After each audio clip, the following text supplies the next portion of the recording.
and welcome to Comically Pedantic, where we take a detailed look at the complicated concepts, characters, and history of comic book culture. I'm your host, Eric L. Chase, and joining me again on this episode, as always, is the wonderful Corinne Levy. It's me. I had my volume up a little too loud. So then you were like, hello and welcome. And my brain just turned to goop for a second.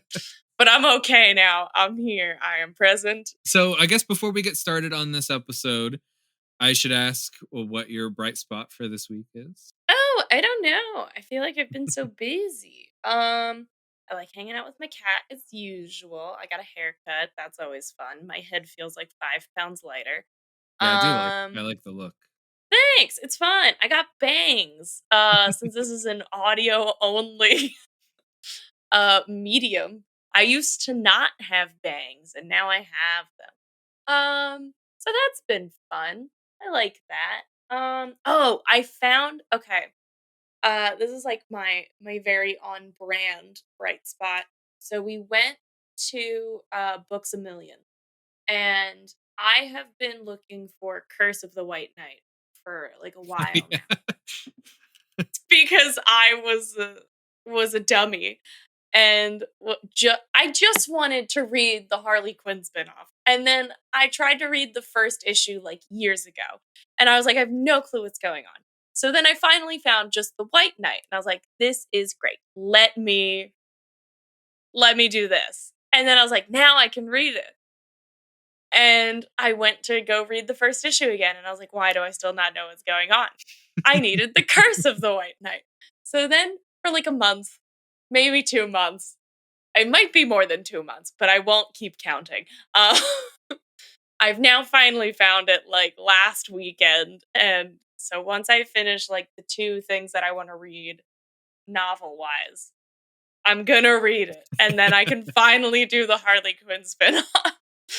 But holy crap, it took so long to get there. This has been an adventure for you. It really has. It's been like, I like the storyline so much, so it's like I'm willing to go through the shenanigans to get there. But like, my God, what a pain. And I felt that it was like a popular book, so maybe it would be like more places would have them. It's like, nope. Well, it's interesting too because it's a popular character. It's Sean Murphy, a popular artist / writer. You would think that it would be something. It's funny. I mean, I haven't read it. I'm aware of it, but tangentially, I know it exists, but I don't know much about it. I think like maybe I just think it's popular because I found a book that I wanted to read that was based off of it. Maybe that's what it is. And because I didn't know a whole lot about Sean Murphy, but I'm also still a newbie to this. I think it's because it challenges the fact that Batman isn't some like bat god like we talked about before, which is often the case, which I love and I think that's fun. But this is a character to me that I'm okay with people like challenge and stuff, like character wise. And I think some people don't like that when their heroes get like kind of like a bit of a moral dilemma of like, oh, but like they're supposed to be the best and like the best person. Like, well, maybe he's not. That's okay. Maybe he's got flaws. I looked it up and apparently it was, when it came out, one of the most popular Batman comics at the time. So it's interesting that it kind of is harder to find. Maybe just because some new stuff has like come up, you know? And I don't know if you know this, they did a second sequel. There's another one after Curse of the White Knight. You've got to be kidding. I don't know how it ties to the Harley Quinn one, but it's called Beyond the White Knight. I would assume Beyond. I'm sure it's about Terry McGinnis or just that version of the White Knight. So I mean, there's a chance. I don't know. I know it's a Black Label publication, which I'm iffy on. I've read a handful of Black Label books from DC, Mhm. and I usually think they're fine. They're not great. I usually think they're fine. But those are also ones that are a little bit weirder. Like they did the Three Jokers, and Yeah. I I was thought the gonna get my first issue of that brother was great. those. Yeah. I thought the first issue was great, and from there, I did not give a shit. Right. I quickly stopped caring. I think the Yeah. Doomsday Clock was a Black Label, but that one I really liked. Oh, Uh, okay. so I mean, it's hit or miss. Yeah, I Um, like this one. I think it's really cool. Like again, I'm not sad that I have to read more of it. I right? just it's sometimes it's like the journey to find it can either be really exhilarating. Like it was thrilling when I found it. I was like, Yeah. "Ah, thank God." But it's the like I'll go to ask people like in the comic book store. I'll be like, "Do you know if you happen to have this?" And then they'll look at me and they'll be like, "What?" And I'm like, "Oh, no." I I find if there's something that I've spent a long time looking for or just keeping an eye open for and then I get it, I appreciate that thing that much more. Yeah. I I I I'm trying to pull one out of my brain right now, but nothing's coming to me. But I do I have get that though. examples somewhere. Yeah. Well, because Uh it's tied to like, oh, how much effort I went to finding this thing. And yeah. it's like, you know, it just makes it all worth it to see it, see it through. So, That kind of ties into something that I was going to bring up as like a kind of weird, mhm, almost a bright spot for me. yeah, I do tell. it as always is the case with me. It kind of starts from a more negative spot than an actual positive spot. So I've been doing a lot of research for this particular episode and Okay. for the next couple of episodes. I did a lot of reading before I came back to do any of my notes, just so that I had a little bit more context for things and I could make a better judgment on what makes sense and what doesn't make sense to keep in, which I'm Right. glad I did because there's stuff I would have cut that makes a lot more sense later. But in doing that, I've read a lot of these books, and they're very of their time and very of this style of making comic books where you Yeah, have four different writers writing one story. It's very difficult to make it cohesive, and that's it's for sure. it's hard for me. I'm reading it and going, it's fine. It's not great. It's not terrible. Now, I've Yeah. not gotten to a point where I think it's god awful. It's fine. I However, have, but for a different reason that we'll talk about in a different episode. We'll talk about it next episode. I think uh, it's a little more relevant then because I right. went through a journey.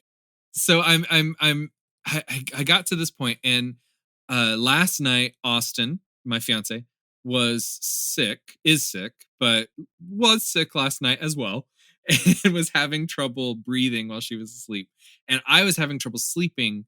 Just I was uncomfortable. It was loud, and I was just having issues. So I was doing a lot of reading to try to like put myself to sleep.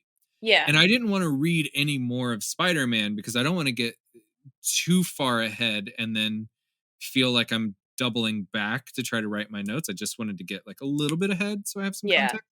So I took a break from Spider-Man and I thought this is a perfect opportunity for me to catch back up with modern day X-Men. And holy shit, am I so fucking happy that I did. It's because I started with X-Men #1 from 2021, and I then went back and picked up Way of X. Okay. And oh my god, it is mind-boggling how good these books are, especially in comparison to what I have been reading. Oh, I I I feel like everything else we're gonna read, like aside, like we're obviously going to complete this, yeah. but I'm not gonna just solely read Oh no, no, no, Spider-Man no. in this journey. I would die. Um, but like everything is gonna be such just like a breath of fresh air. Everything's gonna be like a little after dinner mint. after I I read like one of these issues, and it's really funny. Well, and it's wild too because it's not just like these books are not just good in terms of being compared to Spider-Man, or Yeah. this particular Spider. I've read some really good Spider-Man stories. I want to make that I clear. I believe that there are good spiders out there, and, like, I believe that we're gonna find some gems in this. Yeah. The start is a start, is Well, all I'm saying right now. I will say if we do need to take a break, I can think of at least 2 issues that I am positive you would at least mildly enjoy. I'm, Uh like, fine right now. I yeah, wanna okay, I be just say clear, if it, everybody, but that Derek hasn't killed me yet. Like, I'm nothing's breaking my stride so far. We're fine. but when I started Way of X, I loved X-Men number 1, and in particular there's a part where they talk about the history of Central Park and its relationship to uh, the black community in New York being uprooted to to basically just give rich white people something to look at, and it's incredible that they're making this connection and digging into history, and I love that.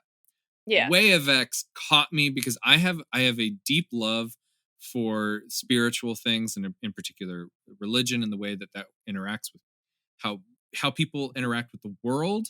Mhm. And it is entirely about what do you do with religion when your questions have been answered.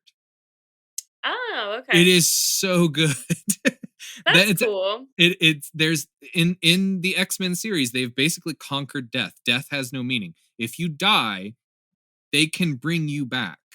Yeah. And they have created their own culture, everything. It's wonderful. And one of the more religious X-Men characters, Nightcrawler, who is a priest, he he struggles with why is something bad? You know, Yeah. if dying actually doesn't matter that much anymore, why is it bad that people don't fear death? And it's really interesting and thought Yeah. provoking in a way that these comics are fucking not. Yeah, it's quite different. But I'm excited to talk about this because I feel like this is going to answer some questions that I had for my first thing that I read. So Right. let's kick it. This is starting to sound like a bad comic book plot. So the start of the Clone Saga begins at the end of a story arc known as The Predator and the Prey, where Spidey fights the Scorpion in the sewers of New York. The actual events of that story don't really matter, but they end up setting up a multi-year mess of a story that will take up most of my life for the next ungodly amount of weeks. The next group of issues, known as Power and Responsibility, start the Clone Saga proper, with such an odd beginning to what would be a dominant and driving force in the mid 90s comic book world, and Spider Man comics in particular. It's interesting to see what elements were around from the very beginning. Now, we've already discussed what made everything behind the scenes such a mess. But Mhm. with all of that out of the way, let's dig into the Clone Saga's first major story arc and see just how weird it actually gets. And I will say the Predator and the Prey, it turns out I had part 1 of this story Oh, and that's fun. never had part 2. And part 2 is where we actually pick up. And it doesn't really matter. I'm going to give you a brief overview of what happens in Predator and the Prey part 2 just because the ending leads into the Clone Saga, but it all in all it doesn't really have anything to do with anything. Right. And so that starts with Spectacular Spider-Man Volume 1, number 216, which is written by Tom DeFalco and Todd DeZago, penciled and inked by Sal Buscema, colored by Joe Andriani, lettered by Clem Robbins, Chris Eliopoulos. I hope I pronounced that right. I really like him, so I really don't want to fuck his name up. And Ken Lopez. And I will say, this is an interesting thing with 3 letterers and 2 writers.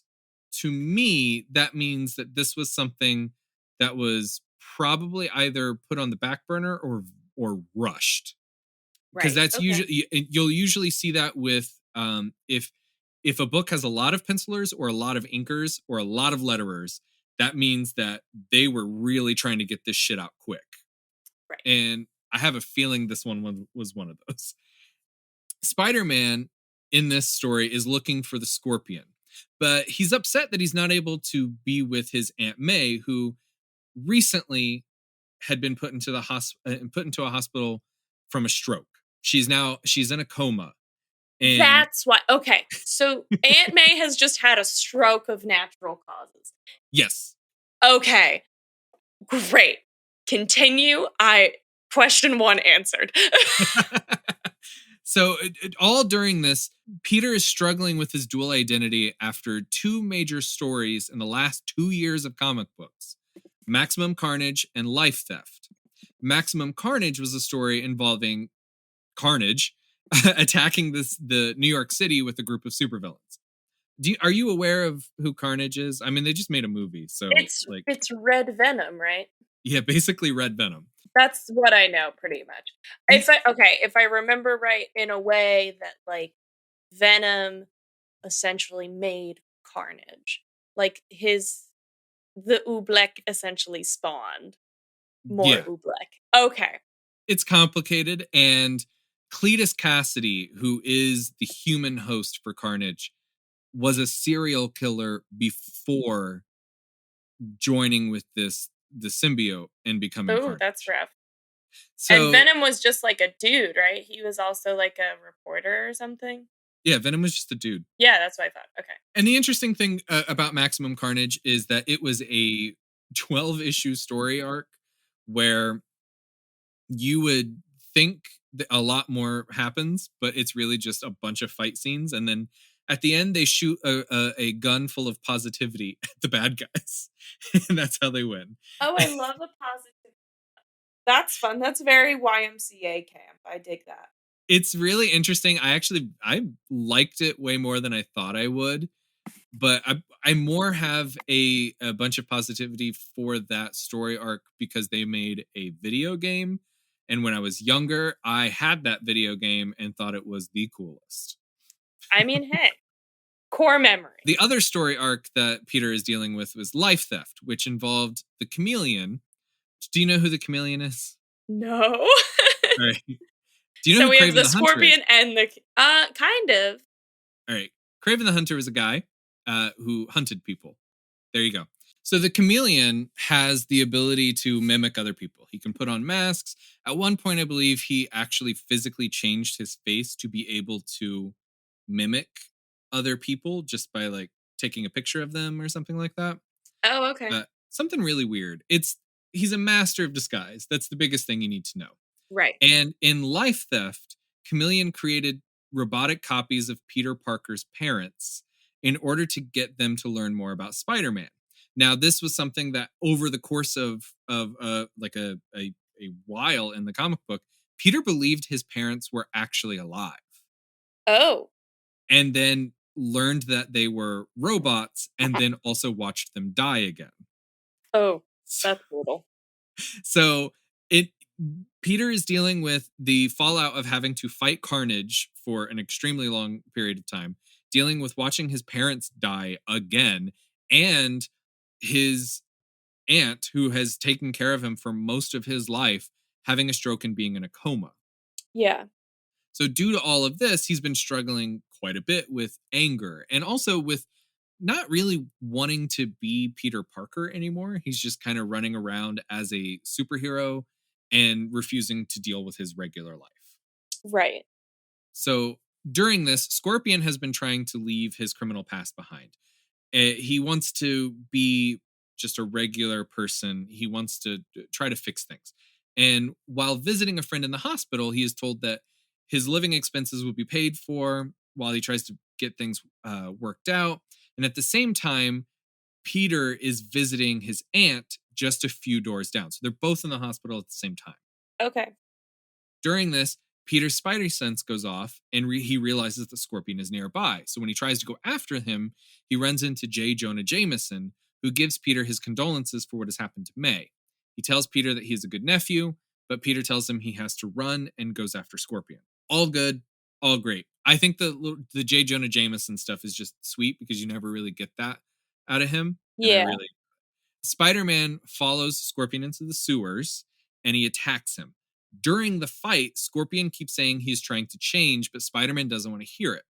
While fighting, Spider-Man is overrun with anger, and this attracts a slime creature. Oh, fun. The This slime creature, slime creature? Does just he have a name?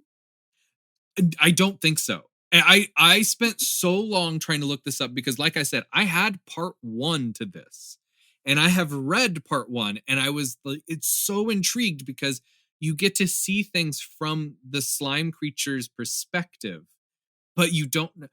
There is no explanation in So either of these stories what this creature is, why it's just there. that's so goofy. Like, because I mean, like, you have Sandman, he is a man of sand, why can't you have Slime Man, just a man of slime? There's not. I looked, and from all I can find, these are the only two appearances of this creature. Iconic. So this when he's attacking Scorpion, the slime creature attaches to Spidey's arm, and that stops him from beating on Scorpion. And this Okay. causes Spidey to realize that he is losing control and that he needs to seek help. He lets Scorpion go, choosing not to trust his initial thoughts on the situation. He's like, oh, maybe I fucked up. I don't know. And back at the hospital, a man who seems to be Peter Parker visits Aunt May, telling her that he feels so confused about who he is. While sitting with her, Spider-Man swings by the window, causing this Peter to panic and run to the rooftop. Spider-Man lands on the rooftop but hears someone rushing by. Wondering why this did not set off his Spidey sense, he is surprised to turn around and find Peter Parker staring back at him and exclaims, "It's you," ending this issue. Oh, okay. All of the stuff with Scorpion has nothing to do with anything. I just really liked that there was a slime creature for no fucking reason. It's just this weird, abrupt, like, change of pace. It's Like, so wild. And it ends with Peter coming face to face with another Peter. yeah, and I mean, I get that because it's like he's just been avoiding himself for so long Mhm. because he's burying himself into, like, his superhero persona, and just finally it's all, like, crashing down into his face, and then boom, he's, like, forced to look at, like, a literal physical form of himself. That's actually kind of interesting. I think that's pretty cool. So I'm not mad at that.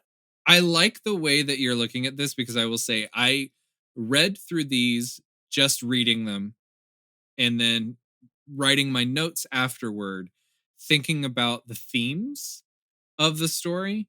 Yeah, And I came out of this liking it more because I do appreciate what they were trying to do. yeah. I just don't think it was done well. I can picture how it was done, and I understand. I like what they're, like, trying I like that, though. I think that's like a good kind of pause and start. Right. If it's granted, I didn't read this, you know, but if it was paced out right, I feel like that could be really cool. So it leads us directly into Web of Spider-Man number 117, which was written by Terry Kavanagh, penciled by Steve Butler, inked by Randy Emberlin, colored by Kevin Tinsley, and lettered by Steve Dutro. Terry Kavanagh, by the way, is the person who recommended doing the Clone Saga. And originally just kind of like as like a dumb idea, but it did catch on. At the beginning of this, Peter has met the clone, but refuses to believe that any of it is real since he recently dealt with Chameleon's fake versions of his parents and everything that's happened over the last however long in his life. Yes. They get into a fight, and during the fight, the clone calls Peter by his name, which angers him. Parker wants to abandon his life as a civilian and live only as the Spider.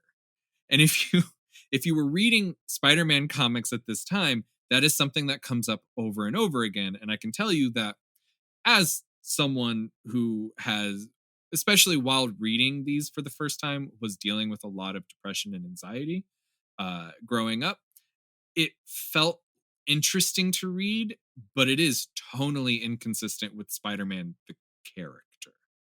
Right. It doesn't quite work. It seems like it's a bit too, like, edgy for, like, what you would think a Spider-Man is. And if you think the initial thought about moving forward with the Clone Saga, they wanted to shake things up because they thought Spider-Man had gotten too depressing, too difficult for newer readers, and I think a lot of that comes down to they just kept throwing these big dramatic things in his life, and it made sense to make it dark because of what was happening, but it Yeah. doesn't work for that character, you know? Especially not in the way it sounds like it's being paced out. Yeah. It it makes sense for someone to feel this way. Yes. And there is an inconsistency of Spider-Man being this way and then still going out and fighting supervillains and stuff. I think there's a way to tell this story that could work. Yeah, I think so too.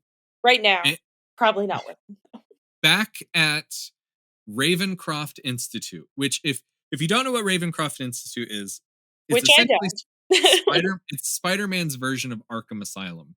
It popped up in the 90s and just became this place where Carnage and Shriek and all of these supervillains ended up being kept. Uh, Oh, wait, I do know that because it got mentioned. Okay, cool. Keep going. You're good. I had an the epiphany. the Thought I didn't person know this, but I did. the person who runs Ravencroft Institute is Dr. Kafka. And at this time, Dr. Kafka is welcoming a famous psychologist known as Judas Traveler into her offices. He and his associates are here to tour the facility and learn about the superpowered patients. And let me tell you this, the fashion and design of all of these characters screams build a character in a video game. Like if you've ever seen a cut scene from any where you are allowed to make your character look whatever Yeah, however you want and then you see them next to regular people, that's what these people look like. I love it.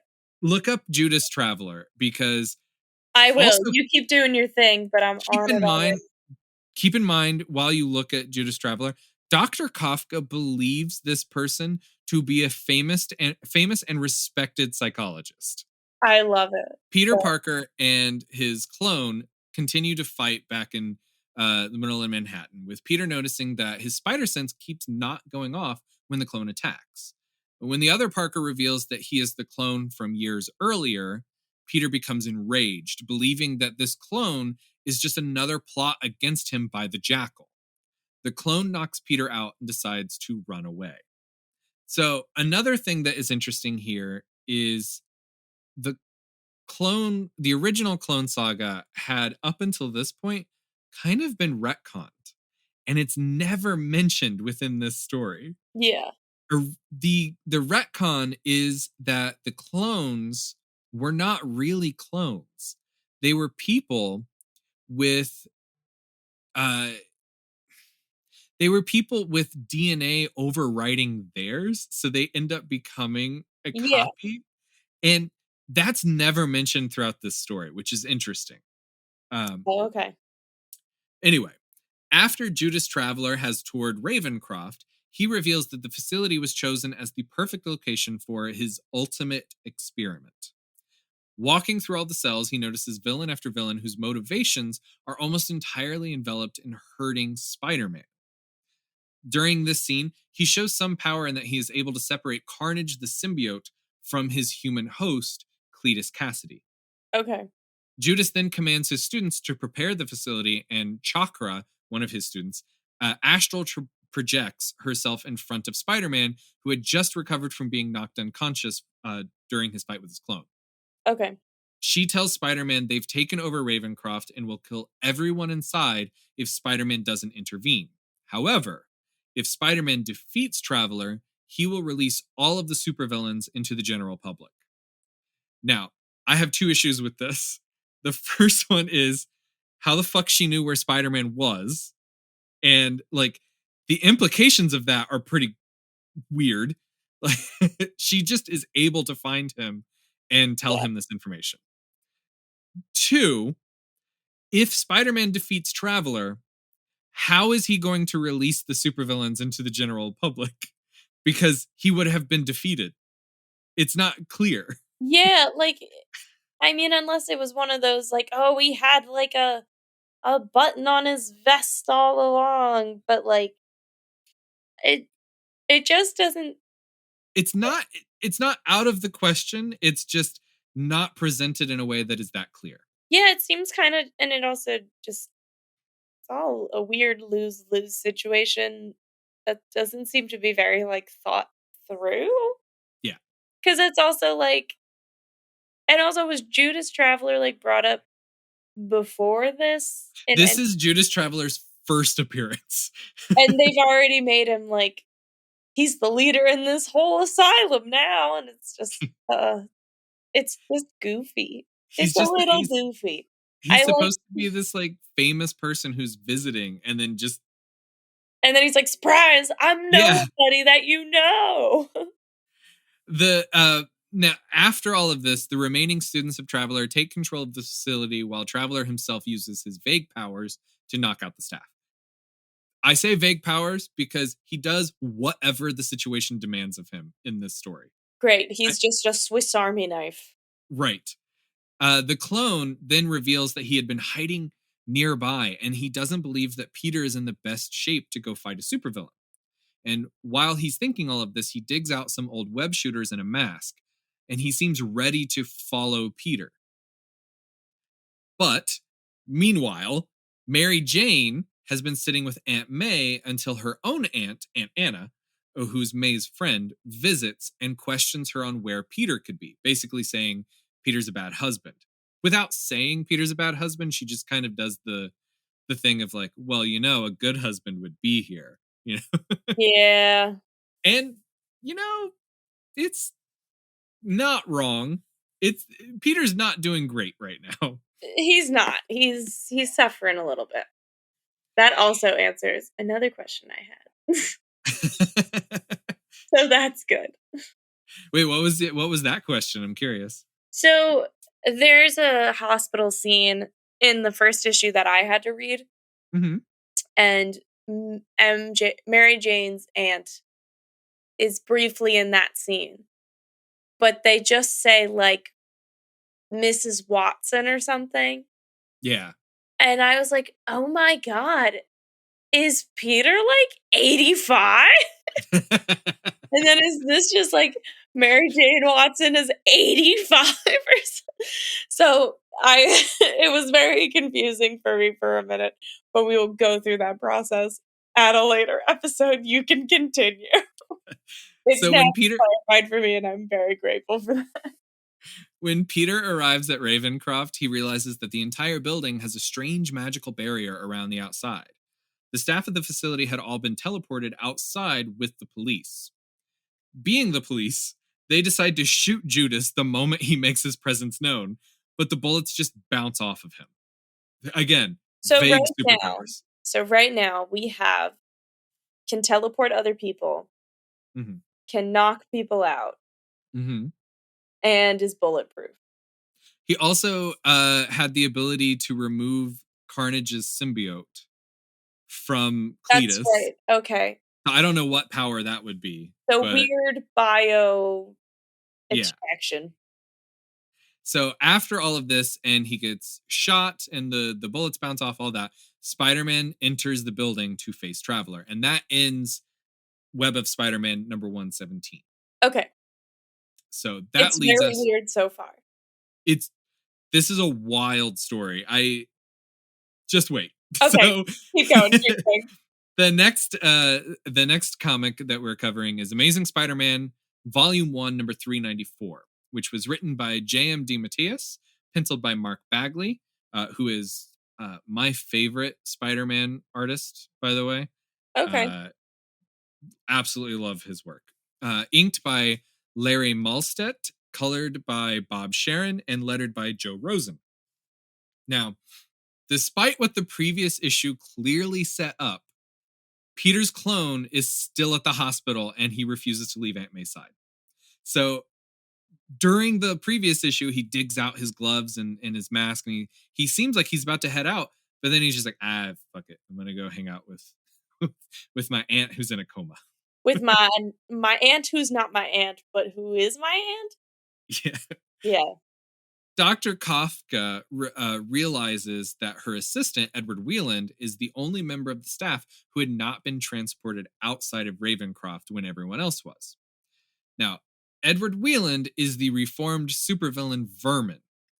He was transformed by Baron Zemo into a rat-like monster. That's why his name is Vermin. Yeah. But he has since gained some control over his transformations and defied Zemo in order to be cured by Kafka. So he's, for the most part, cured, and he's been working with her to help cure other people. Yeah, he's like a rehabilitated villain. Right. Sure. Judas Traveler grabs a hold of Whelan and transforms him back into Vermin to prove that humanity has monsters hiding within them. Which is just fucking fascinating to me, because then he immediately turns him back into a human and just transports him outside. It serves no fucking purpose other than, look at this dick move I can do. And that's also not like a good example of what you're looking for. Right. Because that wasn't his choice. So, well, yeah, exactly. It's Judas Traveler is a shitty psychologist. And like I feel like this is what the theme of this issue is going to be, and I feel like it's already not working. Yeah, it will. I'll get into my thoughts on the theme when we get to the end of this. So, Spider-Man makes his way through the facility, stopping at the supervillains that he passes, and he questions the point of all of it, since some of them, namely Carnage, are completely without morals. Back at the hospital, Mary Jane, having had a talk with Anna about the importance of family, decides that she has to board a flight to Pittsburgh in order to make amends with her sister and her father. When she questions if this is the right thing to do and if she should be with Peter and May, since, May is in a fucking coma, Yeah. Anna convinces her it's the right thing to do since Peter has essentially abandoned his family. Anna tells her that she will call if anything changes with May, and basically pushes Mary Jane onto the flight to Pittsburgh. Right. Now, I don't know if you know anything about Mary Jane's family. She had a very troubled upbringing, Okay. with like her dad being very violent and just not a good situation for any. Oh, She okay. left her family when she was like basically as soon as she was able to. Right. And Okay. that's kind of what this is all about. Sure. So back at the hospital, the clone cries over May's body when a doctor enters the room and comforts him, telling him that he needs a friend, and which is a good thing. That's what he's feeling at that moment. Yeah. And back at the Institute, Spider-Man makes his way through the halls while being stalked by someone named Scryer. Scryer looks like a pale white bald man in a black cloak. He is Oh, this is Icelandic yogurt man, right? right. He looks like a cult leader. There is at this point no explanation for who this fucking person is or why they just randomly showed up following Spider-Man. This Right. is their first appearance ever. So Judas Traveler then attacks Spider-Man, and while doing so, dives into his mind. And while he's poking around inside, he starts to laugh. Spider-Man fights back, but Traveler is unaffected. It's like the bullets. Every time Right. Spider-Man punches him, it does nothing. Traveler tells him that he is a broken man, to which Peter then falls to the floor crying for those that he has loved before passing out. Scryer then approaches Traveler to ask what the next step of their plan is, and Traveler reveals that he has learned of another spider. And at that point, Chakra projects herself in front of Spider-Man's clone. She offers him a choice: stay and let Spider-Man die, meaning he can take his place, or come to rescue him. And that ends this issue, which brings us into Spider-Man Volume 1, number 51, which was written by Howard Mackey, penciled by Tom Lyle, inked by Scott Hanna, colored by Kevin Tinsley, lettered by Richard Starkings and Comicraft. Okay. And This issue, you could easily just get rid of. Oh, great. It is the clone basically tells an unconscious May that he chose the name Ben Riley after his uncle Ben and May's maiden name as he struggles with what he's about to do. Pulling the mask and gloves from his bag for the second time in this story, Ben decides that it is time for him to go into action. When he leaves, he accidentally unplugs a monitor, and when the doctors come to check on May, they realize that nobody saw Peter leave. And this would be fun if any of this was followed up on. It's literally a scene where they're like, oh no, she's flatlining. No, she's fine. And then all the doctors go, hey, did anybody see Peter leave? And nobody has. But it leads to nothing. Uh, It's just a stupid thing that they wrote in that goes nowhere. it's just like, tee no one knows that he went out the window. Right. So then Ben leaves and arrives at Ravencroft, noticing the strange barrier around the building, but is surprised to see that he is allowed to pass through. When he enters, he is attacked by two followers of Traveler that were so boring I completely forgot that they were in this part of the story until I did the review. Great. Spider-Man, meanwhile, is struggling with his own inner turmoil and Traveler's invasion of his mind.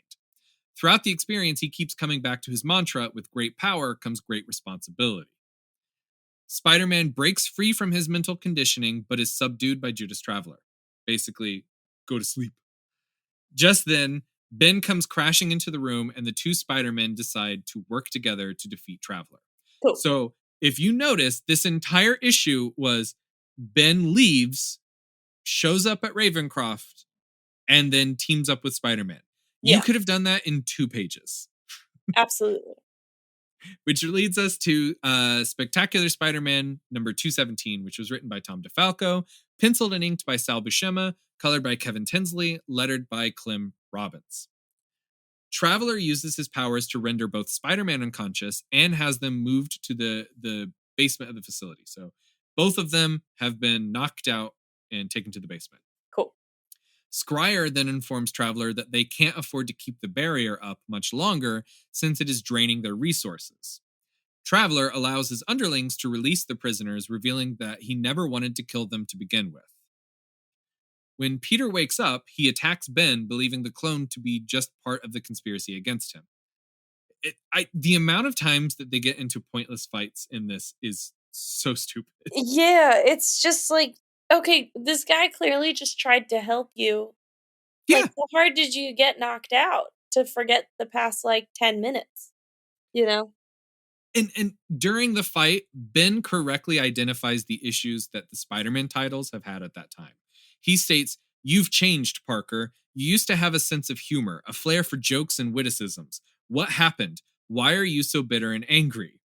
And it's basically them saying, how did we fuck up this bad with the Spider-Man titles? Yeah. They're really just yelling. That's a self-insert right there. Yeah. And Spider-Man's response, by the way, is life happened. So Ben tells Peter that if life is so hard, right? He's the most emo Crack of fucking a Spider-Man. cigarette. Just Ben tells Peter that if life is so hard as Peter Parker, then he'll gladly take over, which Peter refuses, and then the two decide that they need to work together again. So another pointless change in what happened just pages before. Yeah, it seems very much of a melodrama, of trying to get this man to realize, you have to be both. Because that's just that's your responsibility. That's what you have to do. It's so wishy-washy doing. And then, so I need you to be prepared for this next part. I'm prepared. Okay. So one of Traveler's students informs him that she's done her secret mission, and she has returned with an envelope that he has requested to be postmarked for a week earlier. This is a major point in this story. Okay, so Judas Traveler sent himself a letter. Yes. From a week earlier. Yeah, and she just picked it up. Yeah, pretty much.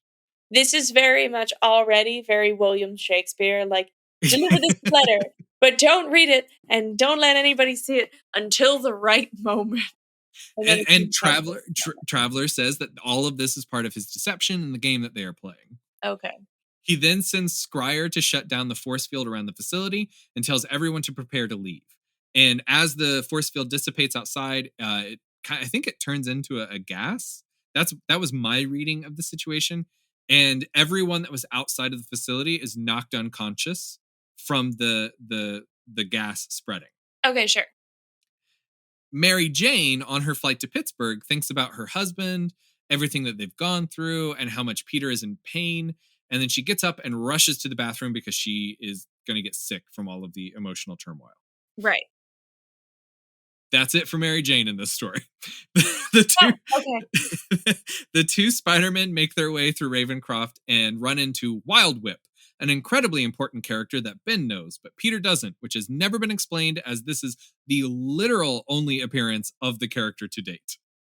Oh, so, like, that's just alluding to the fact that Ben has been here for a hot minute. Right. Okay. So after defeating Wild Whip, they then run into a freed Carnage. Carnage, by the way, tells them that he has already killed a bunch of prisoners. Oh, wow, okay. Ben tells Peter that they must save the other prisoners from Carnage, which reminds Peter of everything that he used to stand for.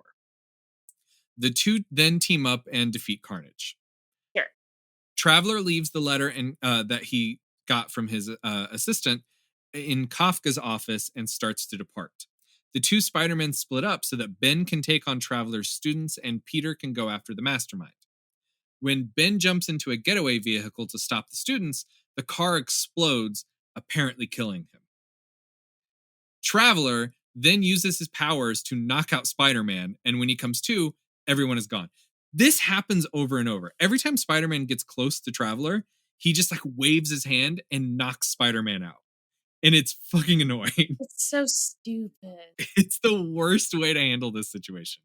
But when he comes to, Dr. Kafka is there, and she informs him that the prisoners have all been contained again, and that it was like nothing happened. Basically, nobody was actually killed. Carnage either lied, or Traveler was able to bring them back from the dead. I think the implication is that Carnage lied, which is Okay. weird. The staff then finds Traveler's letter, which states that he was unable to make his appearance at Ravencroft, which implies that whoever took over the facility was a fake. This, by the way, was his master plan: to send a letter stating that he couldn't make it. Therefore, the person that did all the bad stuff could not have been him. That's that's like the dumbest form of gaslighting. it's it's like I It was all you a could dream. I know this is before Google, but I'm sure there are some sort of directory somewhere where you can just find a picture. There's a newspaper somewhere where you can find a picture of Judas Traveler, and he has a very distinctive look. Yeah. It's like you can. This Uh, makes no sense. that's like that's so fresh. Is that how that issue ends? There's a couple more pages where basically the authorities search through the wreckage of the car and they find no bodies. So Spider-Man is confused about everything and just swings away. And as he does, Ben steps out from the shadows, revealing that he had escaped the explosion and is still alive. So as Okay. far as Spider-Man knows, Ben is dead, but Ben's not dead. Right.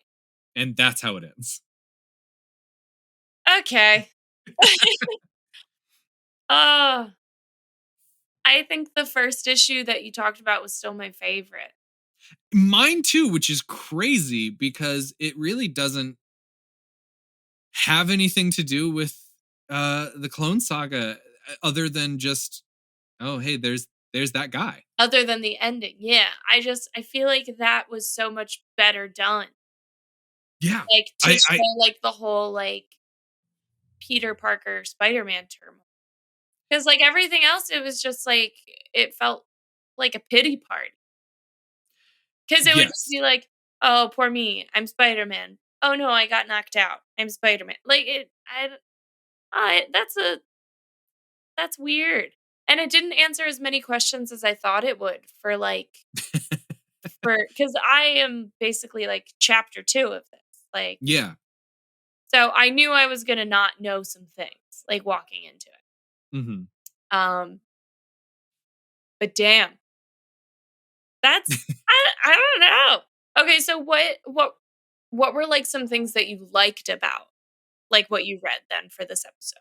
Okay, so, I only have a couple. Okay, Basically, that's fine. other than At least there's a couple, and it's not just, like, one thing. other than the art, which I genuinely liked all of the art, and I'm surprised because, I know so this is just things that I am aware of. Bill Sienkiewicz eventually takes over inking Sal Buscema's artwork, Mhm. and Sienkiewicz has a very particular style. I love Sienkiewicz's artwork.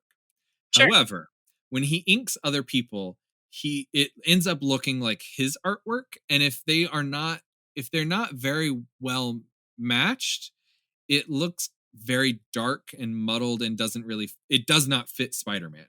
It Sure. would fit a horror book, not Spider-Man. Okay. Uh, so I loved all of the art in this.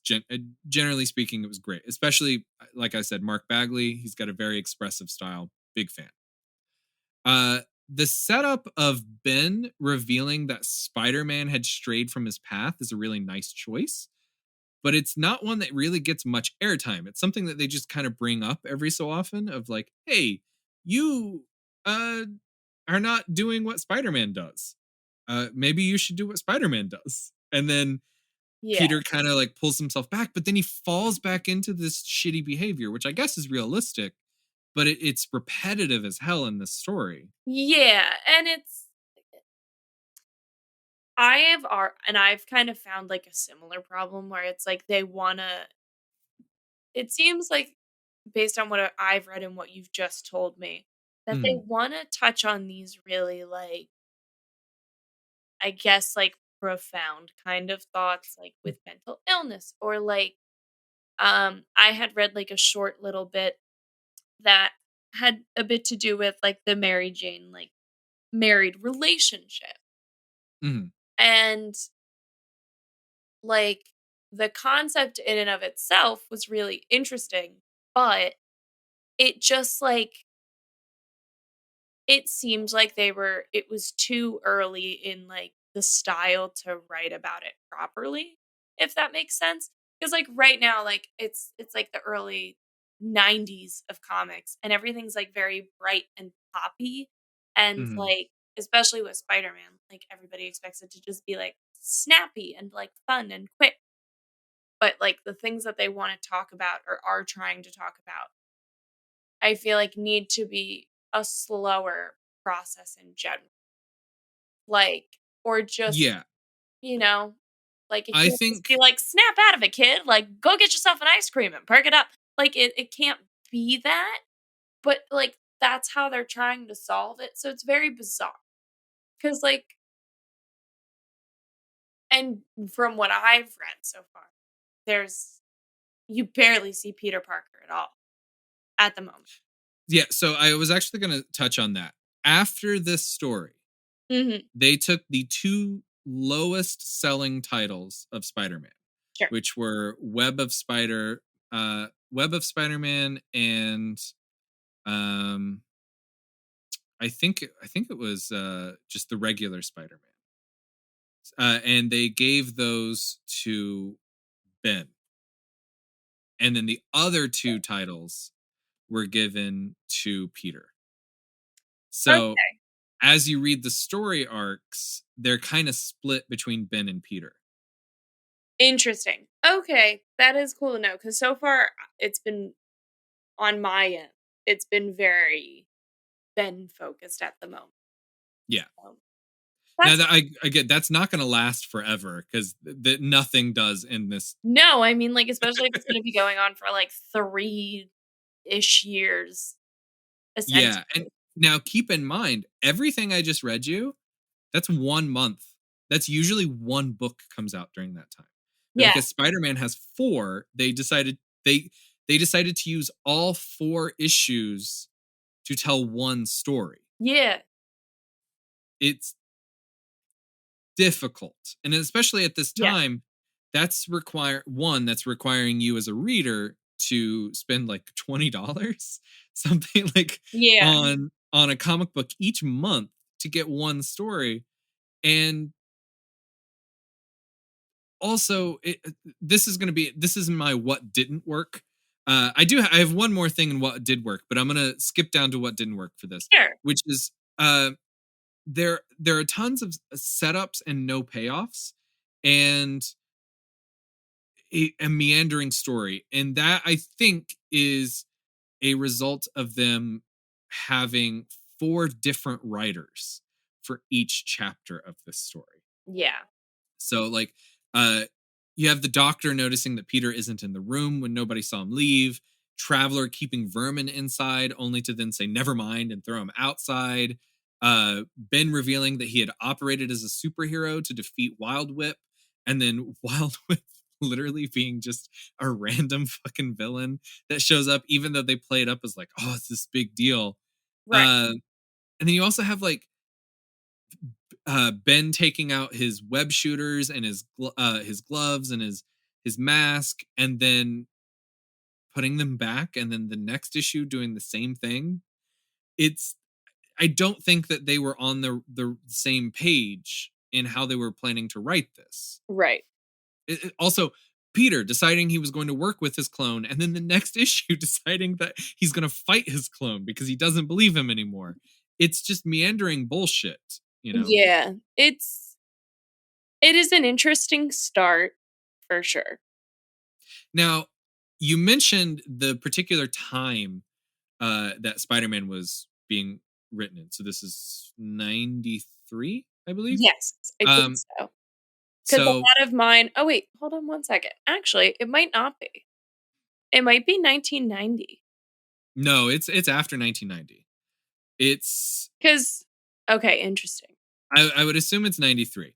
And I don't have the dates written down because I didn't care that much about that. But now, I agree with you in that there is something to be said about the genre and the type of character that you're writing for in terms of Yeah, like what sort of story you're going to tell. Spider-Man, you can tell dark stories with, but I think there's a certain way that you have to write it. exactly. Uh, the only thing I would push back on in terms of time is if you think about it, Sandman, It is! Oh my god, it is! It's the same year. right, If around the not time that you're earlier. reading Sandman, that's when this is coming out. Oh my god, I forgot. Man, people are gonna come at me for being a fake Sandman fan. No, that's okay. That's so crazy. You are absolutely right, though. Man, so they just it's too many cooks in the kitchen then. That's exactly what it is. And Yeah. that's a thing I know for a fact continues on, and especially with editors. Now, I Well, didn't talk about and the also that editors for this. well, here's my other question to kind of continue the slight debate. Mhm, So, because Sandman's DC, and mhm. I feel like we talked about it in, like, the preview of, like, us getting into this. Like, DC was doing a lot of, like, major event, like, successes with Yeah. their stories. Now, because I don't necessarily know specifically what those ones are, like, do they cover, like, any, like, moderately, like, heavy themes? And I mean Oh, yeah. They do, yeah. okay, so Now, I don't think that maybe they're it's not as good as Sandman. well, I mean, like, They're handled with Sandman the is a goofiness. gem, like, Yeah. regardless of what you put it against. So, like, I'm wondering then if that's just the phase that, like, the people of DC were ready to be able to produce stories like that, you know? Because I feel like DC generally, and I could be wrong in my opinion, is generally, like, a little darker, I feel like, usually, than Marvel. I don't know. I think I just I think always it depends associate it. because I so a lot of that I think comes from like the movies are a bit darker, but That's fair. the the comics themselves I think are pretty comparable, you know? Okay. There's a lot of goofiness in DC. That's actually I had always associated DC with being kind of the goofier one, Really? I always associate Marvel with being the more, like, bright and goofy one. but I so DC, it, they're both goofy. Oh, absolutely. I mean, it's comics, like, they have Yeah, that level of goof. yeah, but DC, what I ended up getting out of them when I was growing up, I was much more of a okay. Growing up, there were three things I cared a lot about: Mhm. X-Men, Spider-Man, and Batman. Yeah. I didn't give a shit about anything else. Superman I thought was fine, and I eventually grew to love I absolutely love Superman as an adult. Yeah. But growing up, I didn't care about. I thought he was dumb. The same with Captain America up until I was probably in my mid-teens. I didn't care about Captain America either. Yeah. And I think it's just a I see them as boring characters. Batman's dark and spooky, and that's what I liked. And X-Men is just X-Men is great. You can't say anything. Yeah. It's wonderful. And then Spider-Man is this fun and interesting character for the most part. And then there's a lot of dark stuff that comes with that, but that's what I was always into. And if I were to look at DC growing up, I would say outside of Batman, you have a bunch of characters that are kind of silly. You have the Green Lantern, you have Cyborg, and Robin is running around as Nightwing with his big, it all Yeah. seemed goofy to me. Now, if you read them, they're really well done, but like they True. also exist in a world that's not really ours, you know? Uh Yeah, like, it's not New York. right. It's It's Gotham Metropolis. and yeah. I get that. So Okay, that's fair. now I don't like I don't think that either is goofier than the other. I think you just pick up a book and it's what it is. Yeah. Now, what I will say about DC is that they had one of the best editors in all of comics, and that is Karen Berger.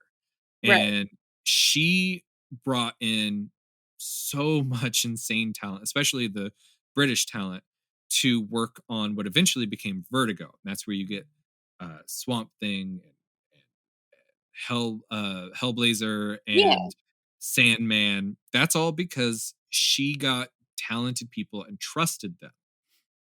Sandman came out of her having a conversation with Neil Gaiman and saying, "Look, I want you to do Sandman, but you have to do something else with it. Do you have any ideas?" Right.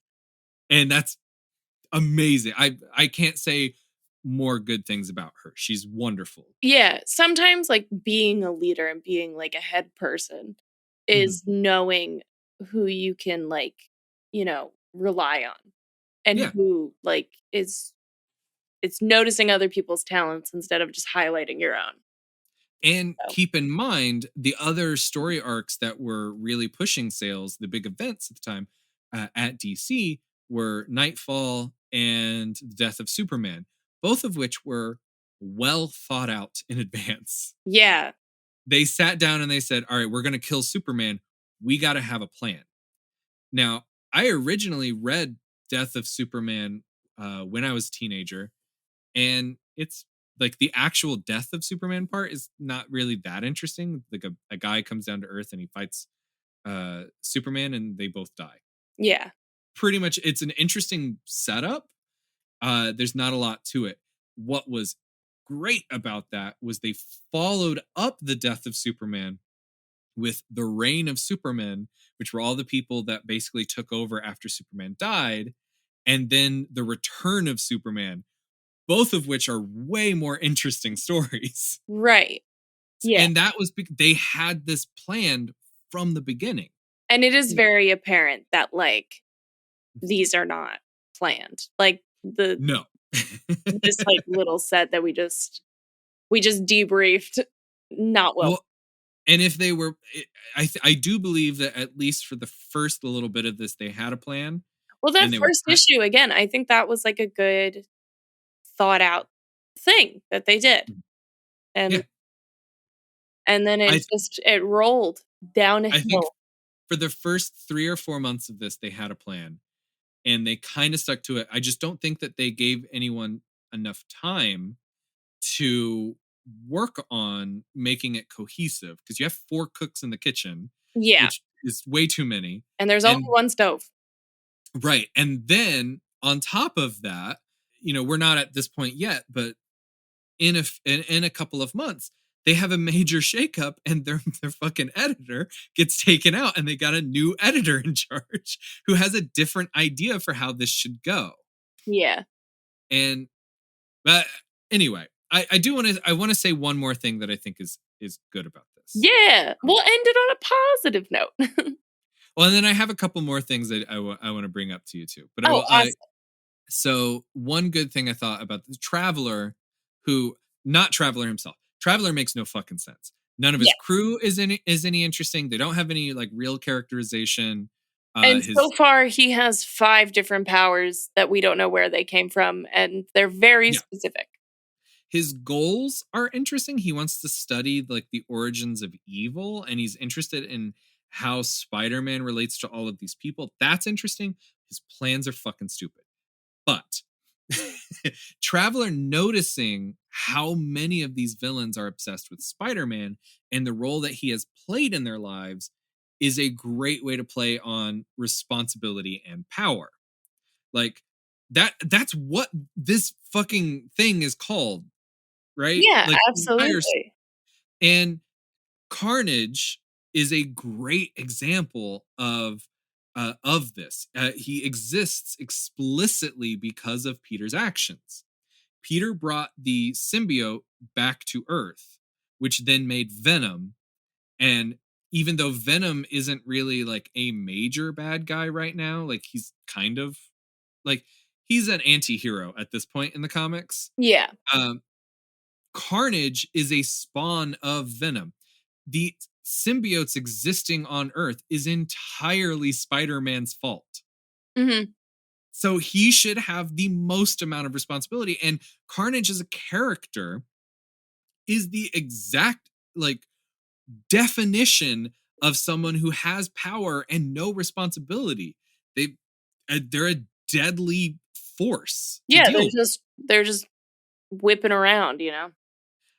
I think all of that is interesting, and I can see a story written with Judas Traveler about these things that could have been so much better than what we actually got. Yeah. That sounds like a negative, but I think that the idea there is great. And, like, it seems like it would have been cooler if the timeline of how they did this story was different. So, like, he's losing his shit over, um, you know, over the Scorpion stuff, and then comes face to face with, like, Ben Riley, and then, like, freaks out or whatever, and, like, runs away from that, and then gets hung up over, like, the Judas Traveler thing, and Judas Traveler is like, "See, look at all these people, like, look at all these people that, like, they're all like this because and they all have something to do with you, like, why do they have something to do with you?" And then it's like, "Oh my god, like, I don't feel safe as Peter Parker, and I don't feel safe as Spider-Man. Like, what the heck is going on?" And then you get, like, your Ben Riley to come over and be like, "Hey, what happened? Let's get you back. Let's get you back to square one. Like, I'll help you get back to square one." Like, I feel like that would have been so much more interesting, you know? Yeah. As I was listening to you go through this, all I can think is how much better of a story that is. And that took us what, like maybe an hour to come to that conclusion of like hearing all of the ideas that essentially these 4 people had and then just being like, "Oh yeah, well, what if this happened instead?" Is So this gonna just be us reading and rewriting the Clone Saga? yeah, I do have 2 bits of trivia I want to get through. Now, Yay! Trivia time. Trivia time. Here it is, the records room. Surf the web, surf the web. the first one is actually something that I learned as I was doing the notes for this, because Cool. it all comes from stuff that happened after this story, but technically within universe this would have happened before this story. Okay. And it's fascinating that it's something that is just not not even acknowledged in the slightest in this. I mean, granted, we know why, because this didn't actually happen yet in our world, but in their fictional world, it should have. Okay. So, in doing this, I ended up looking up a brief history of Ravencroft, the Institute. Sure. And I'm just going to give you a series of events that have happened at this or on the land where this facility is, okay? Okay, sure. The land where Ravencroft Institute was built was seen as cursed by the local indigenous tribes since before the 15th century, having been claimed as the territory of a cannibalistic cult that worshipped the dark god Null. Now, I only think about that someone looked at this and said this has been historically known as a cursed land. Let's make this a basically an insane asylum. Also, I love they're like, this is a cursed land that happens to also just be a small plot inside all of New York City. Like just this one square. The So whole I rest of think New York City, now I no one's think I there. could be wrong. I'm gonna just double check right now. I think Ravencroft is in Westchester. Oh, Uh, okay. it's not made clear because they just travel. It's like, hey, I'm leaving, and then they show up. Yeah, it's in Westchester, which also makes this much more. How the fuck did Spider-Man and Ben get from the middle of New York to Westchester? Wait a minute. I didn't think of that. Like Because they I couldn't have web swinged the entire way. because Ravencroft got mentioned in one of the things I was reading. And I guess I just didn't notice that it said Westchester. I thought it said just like West End or something like that. Yeah, I'm pretty sure judging from Marvel like fandom.com, it is in Westchester County, New York. So That's I insane. I can't, yeah. It doesn't make any sense. What For are they anyone gonna that's what are not they from gonna the do, East carpool Coast, these are not anywhere near each other. Oh, man, I'm kinda mad about it. So, okay, we're going to go further down this list. Sorry. The first holding facility that was built on this land was a single wooden cell constructed in 1664 to house Cortland Cassidy, ancestor of Carnage, and a settler who had been driven insane by the cult and became a murderous cannibal. Cortland escaped and murdered his wife, Molly Ravencroft. Now, fast forwarding a bit, Steve Rogers, ancestor to Captain America's Steve Rogers, Okay, so so this is like a Steve Rogers Jr. or senior, I guess, because this is the Revolutionary War. Oh, this is still the past. Okay, so Yeah, this yeah. is like okay, I understood Steve that. Rogers, Steve Rogers of the Revolutionary War, was shot by a rogue cannonball on the land that would later become Ravencroft. Then in 1804, a cult that worshipped the extra dimensional creature Shumagorath was formed on this land, which is a Doctor Strange villain, by the way. Okay.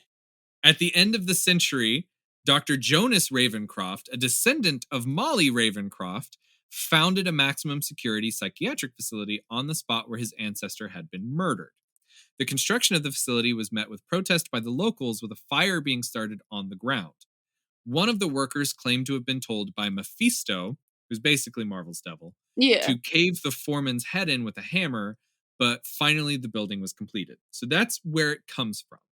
Then, in 1909, they took in two doctors, Dr. Nathaniel Essex from England and Dr. Claudia Russell from Romania. Do you know either of these names? No. I would assume one no. Okay. Dr. Nathaniel Essex is also known as Mr. Sinister. He is an X-Men villain from like way back. He's fantastic glam rock kind of bad guy. Oh, Love very cool. he's obsessed with genetics and does whatever he can to mess with people and do weird experiments on people. Sure. Dr. Claudia Russell is a werewolf. So, Oh, fun. and one of their patients was a man named Logan or Wolverine. And an orderly that worked at the facility was Victor Creed, also known as Sabretooth. So during World War II, Weapon Plus, Weapon Plus is the organization that was in charge of Weapon X, which is Wolverine's whole Yeah, thing. that's what turns them into their thing. Right. It also was in charge of making Captain America Captain America. Oh, I Uh, didn't realize those were connected. yeah. They commandeered the Institute and conducted experiments on the inmates with the aid of Count Dracula. They turned several of them into vampiric monstrosities. When Captain America and Bucky Barnes attacked the Institute looking for a friend of theirs, Jonas Ravencroft unleashed the vampiric monsters of the Weapon Plus personnel before committing suicide. And then, toward the last quarter of the century, Louise Cassidy was sent to the Institute and given unsedated electroshock therapy while pregnant. The apathetic doctors provided no assistance to her while she was giving birth, or gave any assistance to her child Cletus, later known as Carnage, when he was born with an umbilical cord wrapped around his neck.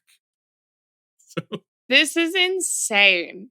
this all happened in this one place. That is That's all. so much. Yeah. And now I will tell you, That's like its own book. most of that comes from like one comic that came out uh like just a couple of years ago. That's pretty cool. They Like, were like, let's tell the story. And they made this the darkest fucking place possible. they really did. They were like, you don't know Arkham. Like, Arkham is freaking Weenie Hut Jr. So I have another trivia thing if you're interested in that. Sure. All right. So during this, we found that Richard Starkings from Comicraft did some of the lettering for one of the issues. Okay. Now, Richard Starkings is the founder of Comicraft and originally intended to advertise his fonts through using Marvel and DC characters. Basically, he was going to put out a bunch of ads with like Wolverine and Batman and Spider-Man, showing all of the different fonts that they use to Right. advertise the type of lettering that they can do. That's cool. When he was unable to obtain authorization for this, he was forced to create an anthropomorphic animal character for his advertisements. Because he wasn't able to use Batman and Wolverine, he had to come up with his own. Yeah. Now, I'm going to ask you, and I'm going to give you some examples. You have to tell me which one you think. Tell me which one and give me your reasons. Oh, no. Okay.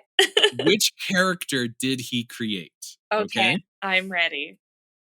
A, Hairbutt, which is a hippopotamus detective. I love the His face name that you is have. Hairbutt? Hairbutt. B, Alley Cat Abra, a cat magician. I love C, that. Hip Flask, a hippopotamus secret agent. Or D, Yankee Poodle, a dog with the ability to project a force field of stars and stripes. Oh, God. Now, I will tell you, all of these are real characters. Oh, They my all God, they're exist. all real? They're all real characters, but which one did Richard Starkings create for his advertisements? Hairbutt is real? Hairbutt is a real character. Oh, that alone makes me happy. Okay. Pardon. Which one do I think it is? Now, Okay. if you want, I can go back through them. I don't think it's gonna be Hip Flask because I think that's like the most normal one. So I think I have to knock that one out. Okay. Now, who did you say he had like done did you say he had done like lettering for like Captain America before? Yeah, he's done. So, So he's done it. Comicraft has done so as a company, and Richard Starkings in particular has done work for pretty much everyone. Like I mostly know them from doing X-Men stuff. Okay. But like to this day, I get some of my fonts from comicraft.com. Okay. Hmm. I don't think it's the poodle because I don't know. That seems like I don't know, it just doesn't seem right. The pun is too much there, you know? Yeah. The pun is too existing. The cat one, I want it to be that because I love cats. But I think it's Hairbutt because honestly, that's such a good like fuck you for not letting me use the thing that I constantly work on, you know? Right. Is it Hairbutt? So it's actually Hip Flask. Damn it. The first So, one I took out. but there is interesting. So the creators of Hairbutt accused Richard Starkings of plagiarizing their character. No. So they were like, you're using a hippopotamus secret agent. Our hippopotamus is a detective, and you're just copying him. I And love now it.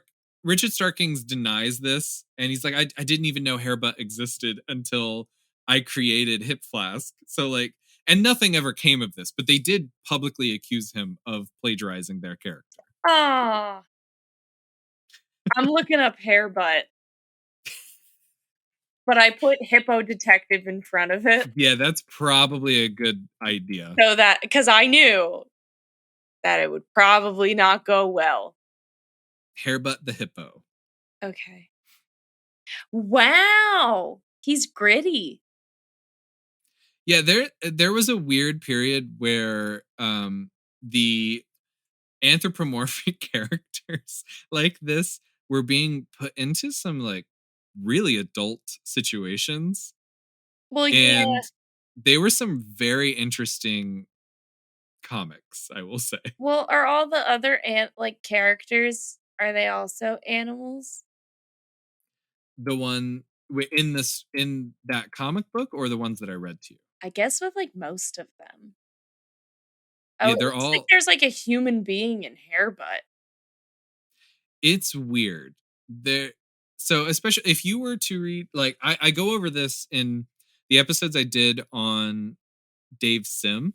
Yeah. Dave Sim created Cerebus, which is an aardvark, and there are other like animal characters, but most of his supporting staff, like or not supporting staff, supporting characters are just regular people. To the point like he in the comic just one spoiler warning and two uh sensitive content used Right. about sexual assault. Uh Cerebus rapes a woman in his comic book, Wow. and she's just a regular human, and he's an aardvark. Oh, yeah, that's It's gross. now it's weird because it's cartoony, so it's not that odd. It doesn't seem super out of place because they seem like they exist in the same world, but it is rape and it is interspecies. It's very strange. Yeah, that's weird. Ugh. Yeah, that's very odd. Um, that reminds me a lot of like that Howard Duck thing. I love Howard the Duck. They're so much fun. It's very weird. They I did a so I'm too uncomfortable to like watch the movie, you know? it's really weird. I want to And look up the magician cat though. What was his name again? Alley Cat Abra. Oh, it's from DC. Oh, it's cute. It's just a little pal. That's fun. At least not all of them are creepy. Man, what a time. That's crazy. I can't I believe. actually have a book here. I have to look for where I have it. But I have a lettering book put out by Comicraft, and it stars Hip Flask, and Cool. he runs you through how to do digital lettering. It's really Oh. it's kind of fun. I really enjoyed it. I remember getting it and being like, "What the hell is this?"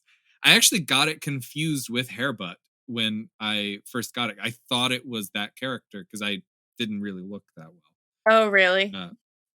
Yeah, but I mean, it's they.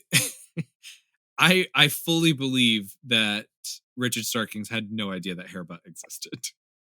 Yeah, I mean, like, how could you? Oh, they are kind of similar.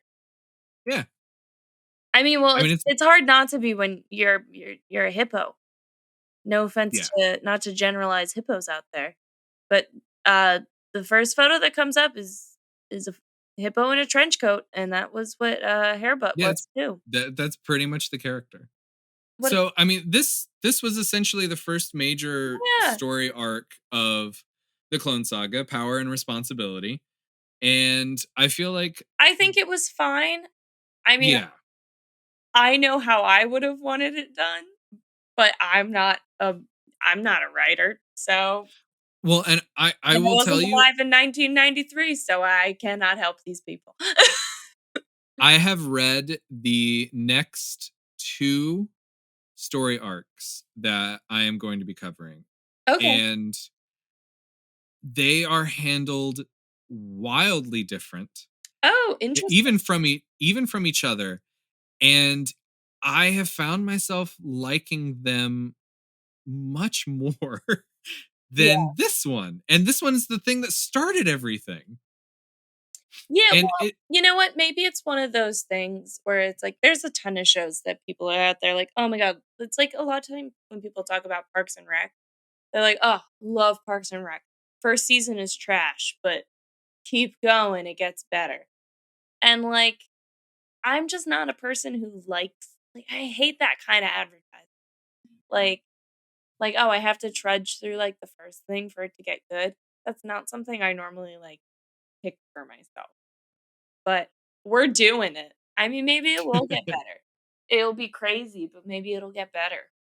well, and I will say, so I have almost every issue from the next few story arcs.